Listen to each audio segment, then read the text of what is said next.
আসসালামু আলাইকুম ওরহমতুল্লাহি ওবরাকাতুহু। প্রিয় দিনী ভাই বোনেরা, আজকে আমরা জানবো যে আপনার মোমেন হতে হলে কমপক্ষে কয়টি গুণ প্রয়োজন। হযরত ইয়াহিয়া ইবনে মুআজ রাদিয়াল্লাহু তাআলা আনহু থেকে বর্ণিত, তিনি বলেন, মোমেন হতে হলে কমপক্ষে ওই মোমেন ব্যক্তি তিনটা কোয়ালিটি থাকতে হবে।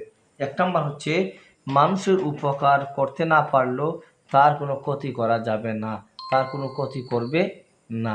দুই নাম্বার হচ্ছে, মানুষকে খুশি করতে না পারলেও তাকে কষ্ট দেওয়া যাবে না, মানুষকে খুশি করতে না পারলেও তারে কষ্ট দেওয়া যাবে না। এটা মুমিনের কোয়ালিটি। মুমিন হতে হলে এইরকম কোয়ালিটি সম্পন্ন হতে হবে। তিন নাম্বার হচ্ছে, অন্যের প্রশংসা করতে না পারলেও তার নিন্দা করা যাবে না।